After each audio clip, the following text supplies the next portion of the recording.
आज के इस विश्व बलिदान में भाग लेने से पूर्व हम आज के सुंदर दिन के लिए हम ईश्वरीय कृपा दानों के लिए पिता ईश्वर को धन्यवाद देते हुए उसी प्रार्थना को दोहराएं। हे हमारे पिता, तू जो स्वर्ग में है, तेरा नाम पवित्र किया जाए, तेरा राज्य आवे, तेरी इच्छा जैसे स्वर्ग में है वैसे इस पृथ्वी पर भी पूरी हो। हमारा प्रतिदिन का आहार आज हमें दे और हमारे अपराध हमें क्षमा करो जैसे हम भी अपने अपराधियों को क्षमा करते हैं, और हमें परीक्षा में ना डालते परंतु बुराई से बचा। आमीन। प्रणाम मरियम, कृपा से पूर्ण, प्रभु तेरे साथ है, धन्य है तू स्त्रियों में और धन्य तेरे गर्भ का फल यीशु। हे संत मां मरियम, परमेश्वर की मां, प्रार्थना कर हम पापियों के लिए अब और हमारे मरने के समय। आमीन। पिता और पुत्र और पवित्र आत्मा की महिमा होवे, जैसे कि वह आदि में थी, अब और अनंत काल तक सदैव बनी रहेगी। आमीन। आज वर्ष का 27वां सामान्य रविवार है। आज का प्रवेश भजन कहता है, हे प्रभु, सब कुछ तेरी इच्छा पर निर्भर है, कोई भी तेरी इच्छा का विरोध नहीं कर सकता। तूने स्वर्ग और पृथ्वी तथा जो कुछ नवमंडल के बीच है सबकी सृष्टि की है, तू ही सर्वोच्च ईश्वर है।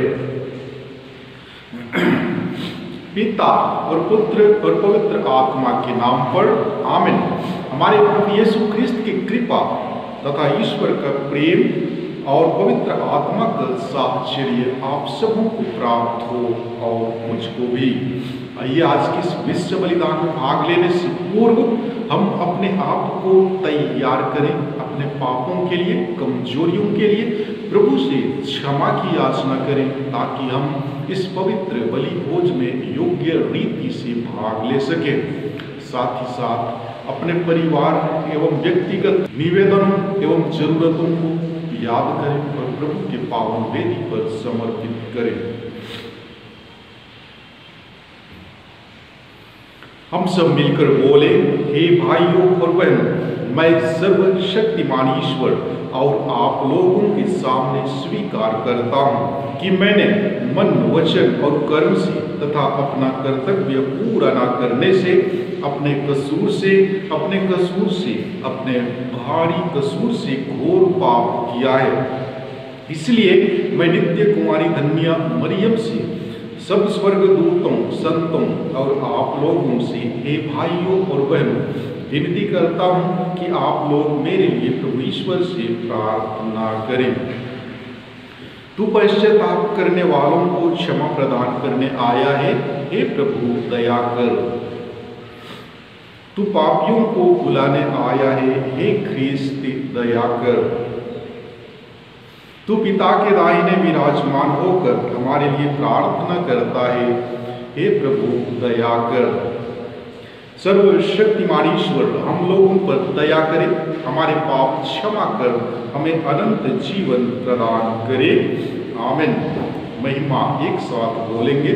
सर्वोच्च स्वर्ग में ईश्वर की महिमा और पृथ्वी पर उसके कृपा पात्रों को शांति।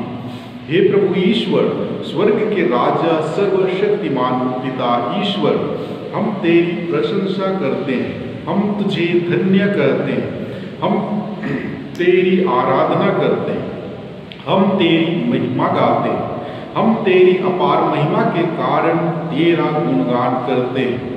हे प्रभु यीशु ख्रिस्त, इकलौते पुत्र, हे प्रभु ईश्वर के मेवने पिता के पुत्र, तू संसार के पाप हर लेता है, हम पर दया कर। तू संसार के पाप हर लेता है, हमारा निवेदन स्वीकार कर। तू पिता के दाहिने विराजमान है, हम पर दया कर, क्योंकि तू ही पवित्र है, तू ही प्रभु है, तू ही हे यीशु ख्रिस्त पवित्र आत्मा के संग पिता ईश्वर की महिमा में सर्वोच्च है। आमीन। हम प्रार्थना करें। हे सर्वशक्तिमान सदा जीवंत ईश्वर, तू हमें हमारी योग्यता और अभिलाषा से अधिक प्यार करता है। अपनी दया के प्रवाह से हमारे पापों को धो डाल, और जो कुछ हम तुझसे मांगने का साहस नहीं कर पाते वह भी हमें प्रदान करने की कृपा कर। हमारे प्रभु तेरे पुत्र यीशु ख्रिस्त के द्वारा जो तेरे तथा पवित्र आत्मा के संग एक ईश्वर होकर युगानुयुग जीते और राज्य करते हैं। आमीन।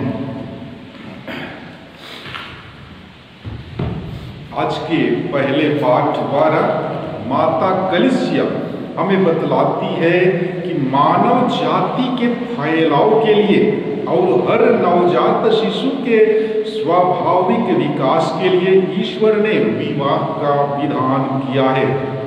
ईश्वर की इच्छा है कि पति तथा पत्नी एक होकर जीवन भर एक दूसरे की सहायता करें। पहला पाठ उत्पत्ति ग्रंथ अध्याय 2 पद संख्याएं 18 से 24 तक से लिया गया है। वचन कहता है, प्रभु ने कहा, अकेला रहना मनुष्य के लिए अच्छा नहीं है, इसलिए मैं उसके लिए एक उपयुक्त सहयोगी बनाऊंगा। तब प्रभु ने मिट्टी से पृथ्वी पर के सभी पशुओं और आकाश के सभी पक्षियों को गढ़ा और यह देखने के लिए कि मनुष्य उन्हें क्या नाम देगा। वह उन्हें मनुष्य के पास ले चला, क्योंकि मनुष्य ने प्रत्येक को जो नाम दिया होगा वही उसका नाम रहेगा। मनुष्य ने सभी घरेलू पशुओं, आकाश के पक्षियों और सभी जंगली जीव जंतुओं का नाम रखा, किंतु उसे अपने लिए उपयुक्त सहयोगी नहीं मिला। तब प्रभु ईश्वर ने मनुष्य को गहरी नींद में सुला दिया और जब वह सो गया तो प्रभु ने उसकी एक पसली निकाल ली और उसकी जगह को मांस से भर दिया। इसके बाद प्रभु ने मनुष्य से निकाली हुई पसली से एक स्त्री को गढ़ा और उसे मनुष्य के पास ले गया। इस पर मनुष्य बोल उठा, यह तो मेरी हड्डियों की हड्डी है और मेरे मांस की मांस। इसका नाम नारी होगा, क्योंकि यह तो नर से निकाली गई है। इस कारण मनुष्य अपने माता पिता को छोड़ेगा और अपनी पत्नी के साथ रहेगा और वे दोनों एक शरीर हो जाएंगे। प्रभु की वाणी। ईश्वर को धन्यवाद। भजन अनुवाक्य आप लोगों का जवाब है, प्रभु हमें जीवन भर आशीष प्रदान करता रहे। दोहराएंगे, प्रभु हमें जीवन भर आशीष प्रदान करता रहे। धन्य हो तुम जो प्रभु पर श्रद्धा रखते हो और उसके मार्ग पर चलते हो। तुम अपने हाथ की कमाई से सुखपूर्वक जीवन बिताओगे। अनुवाक्य, प्रभु हमें जीवन भर आशीष प्रदान करता रहे। तुम्हारी पत्नी तुम्हारे घर के आंगन में दाखलता की भांति फलेगी फूलेगी। तुम्हारी संतान जैतून की टहनियों की भांति तुम्हारे चौके की शोभा बढ़ाएगी। अनुवाक्य, प्रभु हमें जीवन भर आशीष प्रदान करता रहे। जो ईश्वर पर भरोसा रखता है उसे वही आशीष प्राप्त होगी। ईश्वर सिय्योन पर्वत पर से तुम्हें जीवन भर आशीर्वाद प्रदान करता रहे। अनुवाक्य, प्रभु हमें जीवन भर आशीष प्रदान करता रहे। और आज के दूसरे पाठ द्वारा माता कलीसिया हमें बतलाती है कि यीशु मसीह ईश्वर होते हुए भी मनुष्य बन गए और वह मनुष्यों को अपने भाई कहते हैं। वह अपने भाइयों के लिए अपने प्राण अर्पित करने के बाद अब महिमान्वित किए गए और उनके भाई उनकी महिमा के भागी बन जाएंगे। इब्रानियों के नाम संत पौलुस का पत्र अध्याय 2 पद संख्याएं 9 से 11 तक से लिया गया है। वचन कहता है, यीशु को कुछ समय के लिए स्वर्गदूतों से छोटा बना दिया गया था, जिससे वह ईश्वर की कृपा से प्रत्येक मनुष्य के लिए मर जाए। अब हम देखते हैं कि मृत्यु की यंत्रणा सहने के कारण उन्हें महिमा और सम्मान का मुकुट पहना दिया गया है। ईश्वर जिसके कारण और जिसके द्वारा सब कुछ होता है, बहुत से पुत्रों को महिमा तक ले जाना चाहता था। इसलिए यह उचित था कि वह उन सबों की मुक्ति के प्रवर्तक को अर्थात यीशु को दुख भोग द्वारा पूर्णता तक पहुंचा दे। जो पवित्र करता है और जो पवित्र किए जाते हैं, उन सबों का पिता एक ही है। इसलिए यीशु उन्हें अपने भाई कहने में नहीं लजाते। प्रभु की वाणी। ईश्वर को धन्यवाद। जय घोष। Hallelujah, hallelujah. हे प्रभु, तेरी शिक्षा आत्मा और जीवन है। तेरे ही शब्दों में अनंत जीवन का संदेश है। हालेलुया। प्यारे भाइयों बहनों, आज के सुसमाचार पाठ द्वारा माता कलीसिया हमें बतलाती है कि मूसा ने अपने समय की परिस्थिति को देखते हुए त्याग पत्र देकर पत्नी को त्यागने की अनुमति दी थी। किंतु यीशु का कहना है कि प्रारंभ में ईश्वर ने मनुष्यों को नर नारी बनाया और कि ईश्वरीय विधान के अनुसार पति पत्नी का संबंध अटूट है। तो आइए सुसमाचार पाठ को ध्यान पूर्वक सुने। प्रभु आप लोगों के साथ हो और मेरे साथ भी। संत मार्कुस के अनुसार पवित्र सुसमाचार। हे प्रभु तेरी महिमा हो। अध्याय 10 पद संख्याएं 2 से 16 तक। फरीसी यीशु के पास आए और उनकी परीक्षा लेते हुए उन्होंने यह प्रश्न किया, क्या अपनी पत्नी को त्याग देना पुरुष के लिए उचित है? यीशु ने उन्हें उत्तर दिया, मूसा ने तुम्हें क्या आदेश दिया है? उन्होंने कहा, मूसा ने तो त्याग पत्र लिखकर पत्नी को त्यागने की अनुमति दी है। यीशु ने उनसे कहा, उन्होंने तुम्हारे हृदय की कठोरता के कारण ही यह आदेश लिखा है। किंतु सृष्टि के प्रारंभ ही से ईश्वर ने उन्हें नर नारी बनाया। इस कारण पुरुष अपने माता पिता को छोड़ेगा और दोनों एक शरीर हो जाएंगे। इस तरह अब वे दो नहीं बल्कि एक शरीर है। इसलिए जिसे ईश्वर ने जोड़ा है उसे मनुष्य अलग ना करे। शिष्यों ने घर पहुंचकर इस संबंध में यीशु से फिर प्रश्न किया और उन्होंने उत्तर दिया, जो अपनी पत्नी को त्याग देता और किसी दूसरी स्त्री से विवाह करता है वह पहली के विरुद्ध व्यभिचार करता है।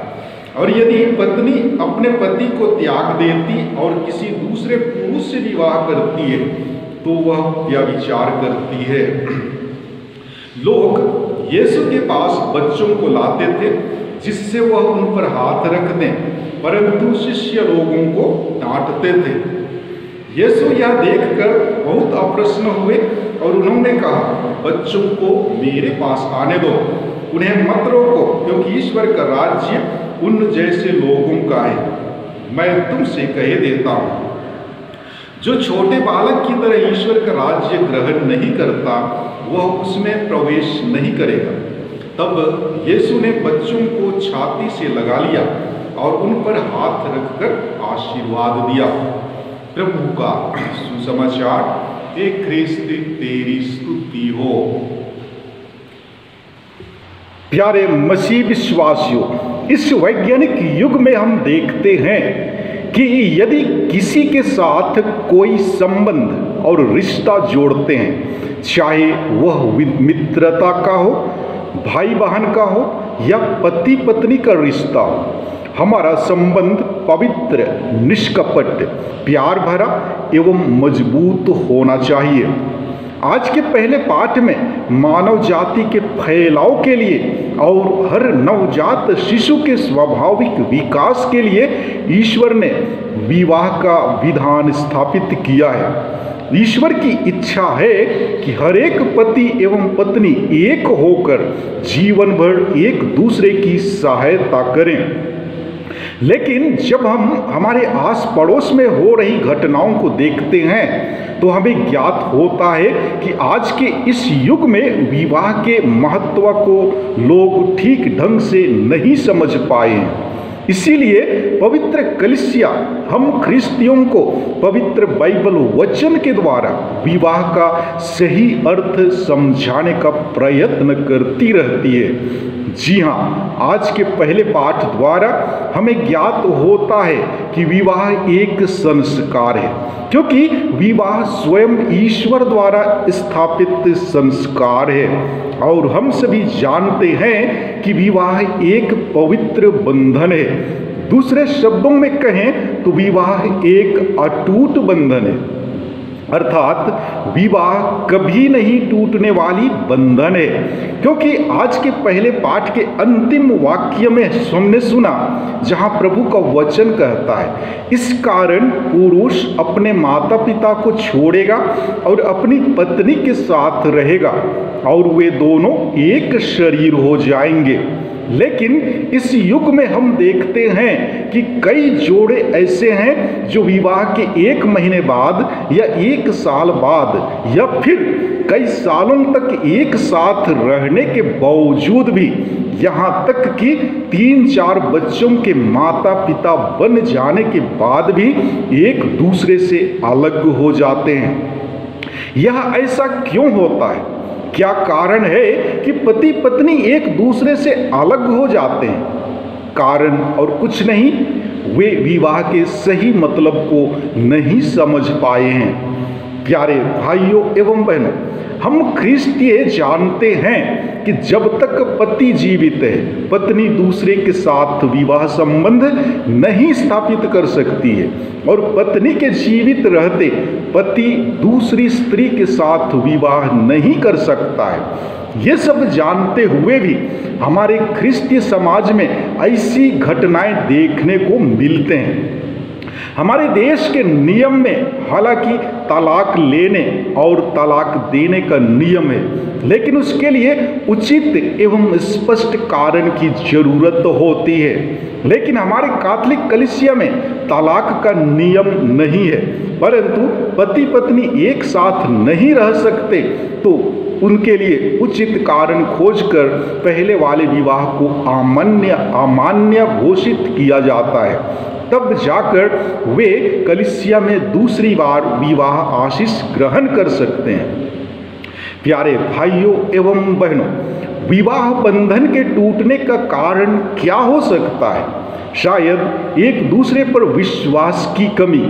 जी हाँ, विवाह बंधन के टूटने का सबसे पहला कारण है पति पत्नी में एक दूसरे के प्रति संदेह, पारिवारिक क्लेश, मतवालापन, कमजोरी, बीमारी इत्यादि। विवाह बंधन के टूटने के अन्य कई कारण हैं, जैसे शादी में दबाव, जबरन शादी कराना, दहेज की मांग, प्यार की कमी, एक दूसरे के प्रति समर्पित ना होना, कलीसिया के प्रति समर्पित ना होना, ईश्वर एवं धर्म के प्रति समर्पित ना होना, एक दूसरे के विचारों में मेल ना होना आदि कई कारण हैं जो पवित्र विवाह संस्कार को टूटने पर मजबूर कर देती है।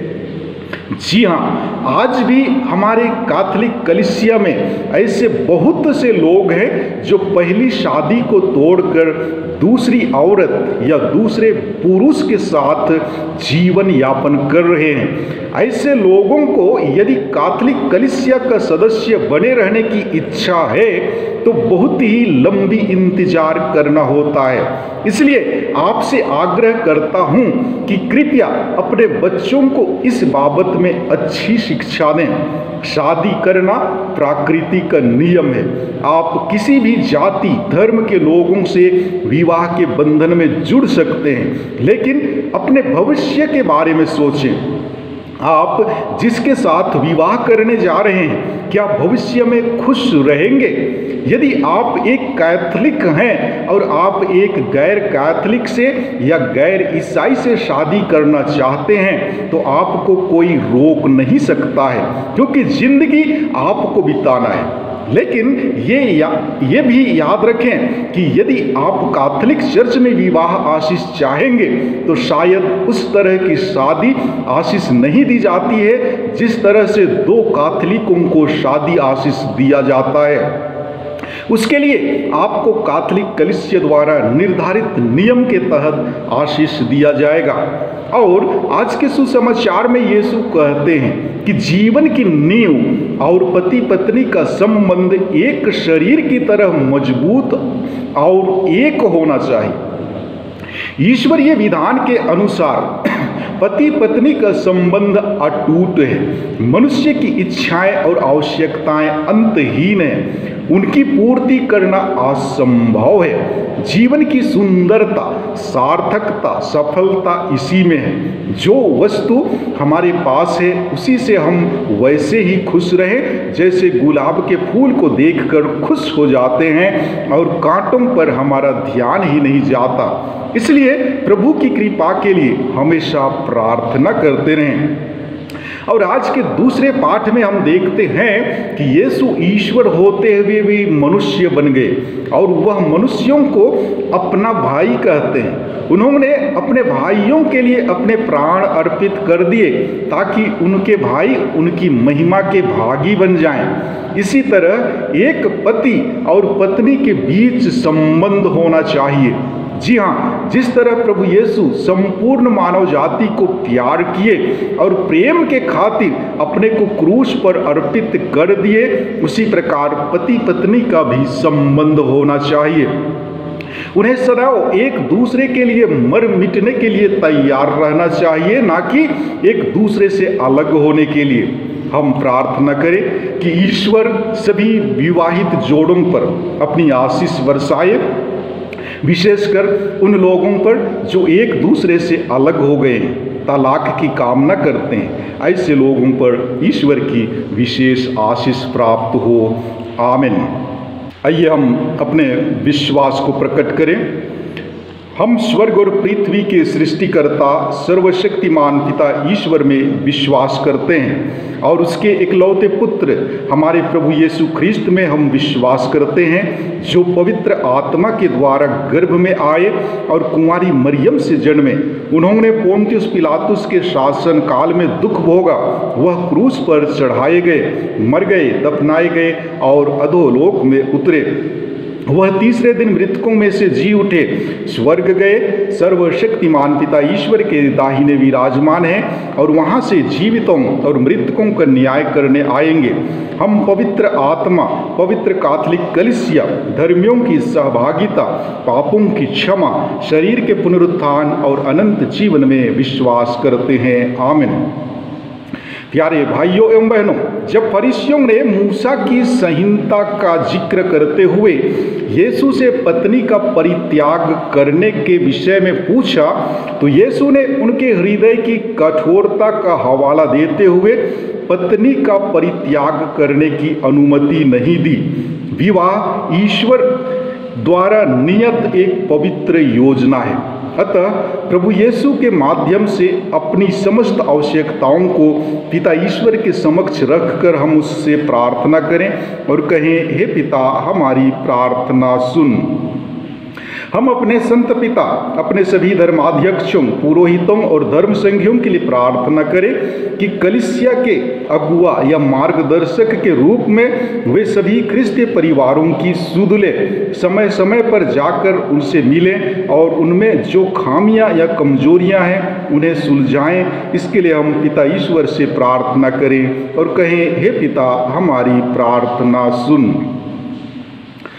हम उन नवयुवक नवयुवतियों के लिए प्रार्थना करें जो विवाह बंधन में बंध जाने की तैयारी कर रहे हैं, ताकि विवाह बंधन में बंधकर वे अपने दायित्वों को निभा सकें, आजीवन पारस्परिक प्रेम में बढ़ते जाएं और सफल जीवन जी सकें। इसके लिए हम पिता ईश्वर से प्रार्थना करें और कहें, हे पिता, हमारी प्रार्थना सुन। बच्चे स्वभाव से कोमल, निर्मल, पवित्र, निष्कपट व निश्चल होते हैं। ईश्वर का राज्य बच्चों जैसे लोगों के लिए है। माता पिता अपने बच्चों की अच्छी देख रेख करें, उन्हें अच्छा शिक्षा दीक्षा तथा संस्कार दें, ताकि बड़े होकर वे अच्छे इंसान बन सकें। इसके लिए हम पिता ईश्वर से प्रार्थना करें और कहें, हे पिता, हमारी प्रार्थना सुन। हम इस पवित्र बलि समारोह में उपस्थित सभी ख्रिस्ती विश्वासियों के लिए प्रार्थना करें कि वे ईश्वर के वचन से प्रबुद्ध या प्रकाशित हो जाएं और ईश्वर की इच्छा के अनुसार पवित्रता का जीवन बिताएं। इसके लिए हम ईश्वर से निवेदन करें और कहें, हे पिता, हमारी प्रार्थना सुन। आइए हम कुछ देर मौन रहकर अपने व्यक्तिगत एवं निजी निवेदनों को प्रभु के पावन वेदी पर समर्पित करें। हे सर्वशक्तिमान ईश्वर, तूने अपने असीम प्रेम के कारण मानव जाति की सृष्टि, पुरुष और स्त्री को एक दूसरे का पूरक बनाया और उनको विवाह बंधन में बांध दिया। विवाह एक पवित्र संस्कार है जो मनुष्यों के लिए स्थापित किया गया है ताकि एक पुरुष और एक स्त्री एक दूसरे के साथ विवाह कर एक साथ रहें, संतान उत्पन्न करें और सुखी जीवन बिताएं। हमें यह कृपा तथा आशीर्वाद प्रदान कर कि हम सदैव तेरे प्रति ईमानदार व निष्ठावान रहें। हम यह प्रार्थना करते हैं उन्हीं हमारे प्रभु ख्रिस्त के द्वारा। आमीन।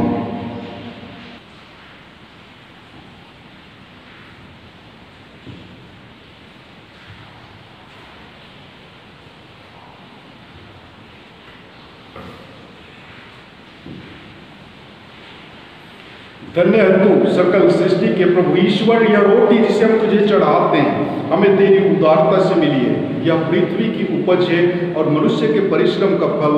यह हमारे लिए जीवन की रोटी बन जाएगी। आप लोगों का जवाब है, धन्य हो ईश्वर अनंत काल तक।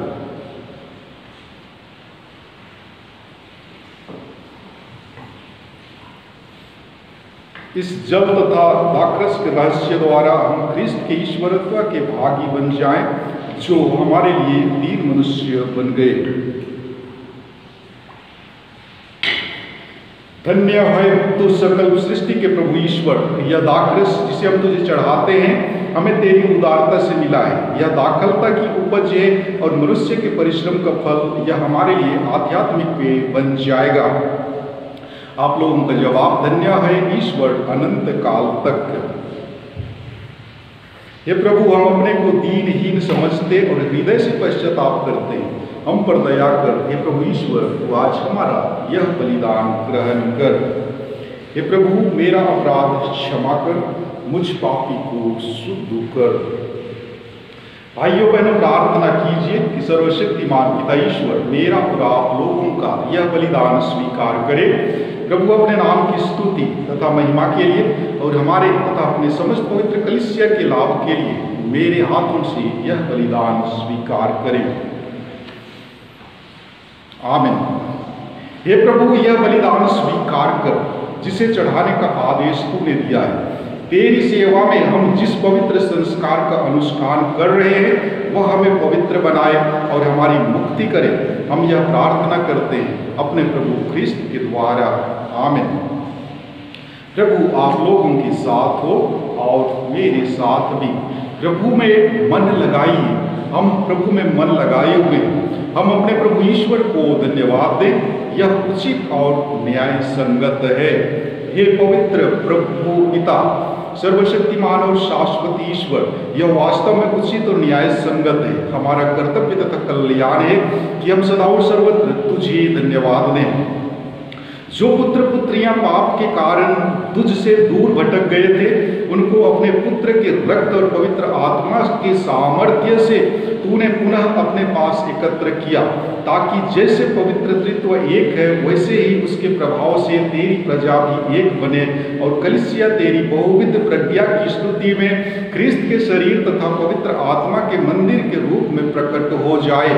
इसलिए स्वर्गदूतों की मंडली के स्वर में स्वर मिलाकर आनंद की उमंग में हम तेरा स्तुति गान करते हुए एक साथ कहते हैं, स्तुति एक साथ बोलेंगे। पवित्र पवित्र पवित्र प्रभु विश्व मंडल के ईश्वर, स्वर्ग और पृथ्वी तेरी महिमा से परिपूर्ण है। सर्वोच्च स्वर्ग में होसन्ना। धन्य हुए जो प्रभु के नाम पर आते हैं, सर्वोच्च स्वर्ग में होसन्ना। हे प्रभु, तू वास्तव में पवित्र है और हमारी सारी पवित्रता का स्रोत है। हम तुझसे प्रार्थना करते हैं तू इन उपहारों को अपने आत्मा के संस्पर्श से पवित्र कर दे कि यह हमारे प्रभु यीशु ख्रिस्त का शरीर तथा रक्त बन जाए। मृत्यु के लिए सौंपे गए। उन्होंने रोटी ली, तुझे धन्यवाद दिया और रोटी तोड़कर उसे अपने शिष्यों को देते हुए कहा, तुम सब इसे लो और इसमें से खाओ, क्योंकि यह मेरा शरीर है जो तुम्हारे लिए बलि चढ़ाया जाएगा।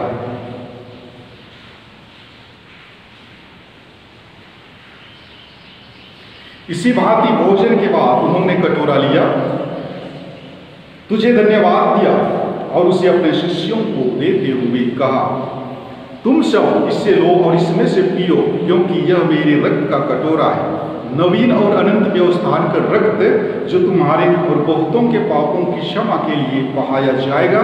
तुम मेरी स्मृति में यह किया करो।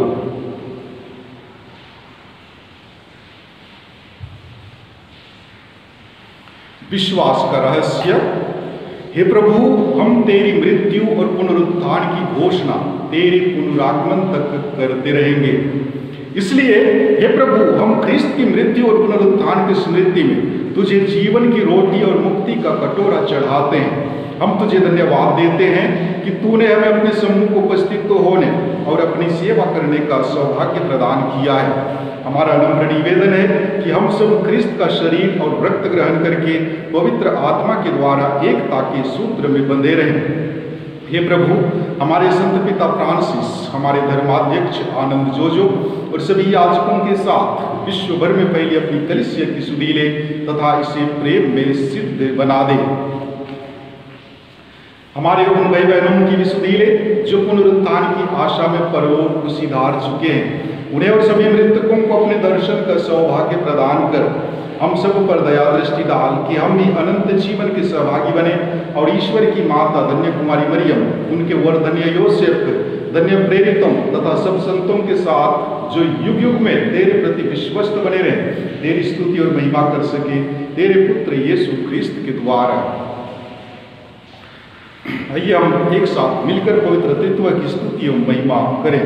इन्हीं प्रभु ख्रिस्त के द्वारा, इन्हीं के साथ और इन्हीं में हे सर्वशक्तिमान पिता ईश्वर पवित्र आत्मा के साथ सारा गौरव तथा सम्मान युगानुयुग तेरा ही है। आमीन। आइए हम पूरे सप्ताह के दिनों को प्रभु के हाथों में समर्पित करते हुए उसी प्रार्थना को दोहराएं जिसे प्रभु यीशु ख्रिस्त ने हमें सिखलाया है। हे हमारे पिता जो स्वर्ग में है, तेरा नाम पवित्र माना जाए, तेरा राज्य आए, तेरी इच्छा जैसे स्वर्ग में वैसे पृथ्वी पर भी पूरी हो। हमारा प्रतिदिन का आहार आज हमें दे और हमारे अपराध हमें क्षमा कर जैसे हम भी अपने अपराधियों को क्षमा करते हैं, और हमें परीक्षा न डाल परंतु बुराई से बचा। हे प्रभु, हम तुझसे प्रार्थना करते हैं, सभी बुराइयों से हमें बचा और इस जीवन में हमें कृपा पूर्वक शांति प्रदान कर। हम तेरी दया से सदा पाप से दूर और हर विपत्ति से सुरक्षित रहें और उस दिन की प्रतीक्षा करते रहें जब हमारे मुक्तिदाता यीशु ख्रिस्त फिर आकर हमारी धन्य आशा पूरी करेंगे, क्योंकि तेरा राज्य, तेरा सामर्थ्य और तेरी महिमा अनंत काल तक बनी रहती है। हे प्रभु यीशु ख्रिस्त, तूने अपने प्रेरितों से कहा है, मैं तुम्हारे लिए शांति छोड़ जाता हूँ, अपनी शांति तुम्हें प्रदान करता हूँ। तू हमारे पापों पर नहीं, अपनी कलीसिया के विश्वास पर दृष्टि डाल और कृपा पूर्वक उसे शांति तथा एकता प्रदान कर। तो युगानुयुग जीता और राज्य करता है। आमीन। प्रभु की शांति सदैव आप लोगों के साथ हो और मेरे साथ भी परस्पर शांति अभिवादन करें। ख्रिस्त की शांति सदैव आप लोगों के साथ बनी रहे। हमारे प्रभु यीशु ख्रिस्त के शरीर तथा रक्त का यह सम्मिश्रण जिसे हम ग्रहण करते हैं हमें अनंत जीवन प्रदान करे। ईश में मना एक साथ बोलेंगे। हे ईश्वर के मेमने, तू संसार के पाप हर लेता है, हम पर दया कर। हे ईश्वर के मेमने, तू संसार के पाप हर लेता है, हम पर दया कर। हे ईश्वर के मेमने, तू संसार के पाप हर लेता है, हमें शांति प्रदान कर। हे प्रभु यीशु ख्रिस्त, मैं तेरा शरीर तथा रक्त ग्रहण करने वाला हूँ। यह मेरे लिए विचार और दंड का कारण ना बने, बल्कि तेरी दया से मेरा तन मन सुरक्षित और स्वस्थ रहे।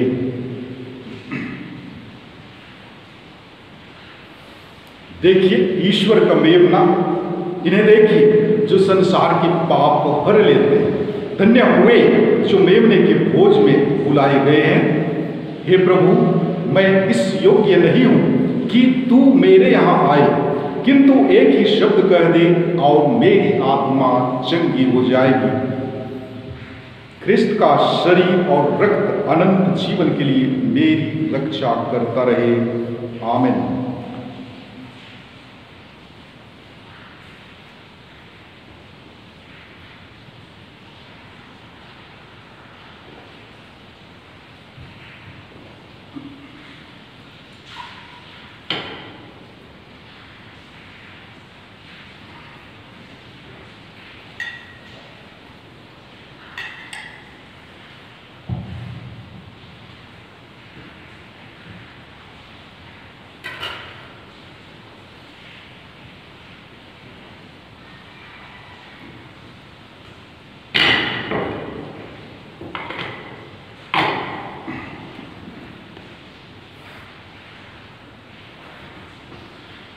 प्रसाद भजन।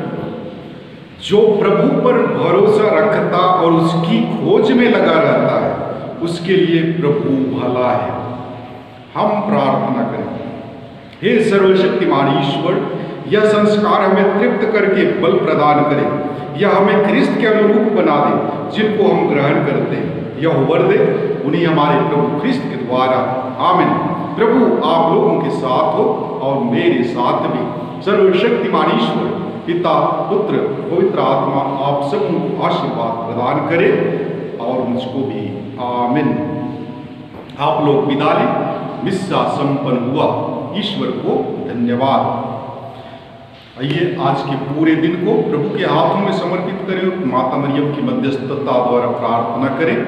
ईश्वर ये आशीष एवं कृपा सदैव हमारे साथ, हमारे घर परिवार वालों के साथ, हमारे सगे संबंधियों के साथ में हमेशा बनी रहे। प्रणाम मरियम, कृपा से पूर्ण, प्रभु तेरे साथ है। धन्य तू स्त्रियों में और धन्य तेरे गर्भ का फल यीशु। हे संत मां मरियम, परमेश्वर की मां, प्रार्थना कर हम पापियों के लिए अब और हमारे मरने के समय। आमीन। पिता और पुत्र और पवित्र आत्मा की महिमा होवे, जैसे कि वह आदि में थी, अब और अनंत काल तक सदैव बनी रहेगी। आमीन। सबों को जय यीशु की।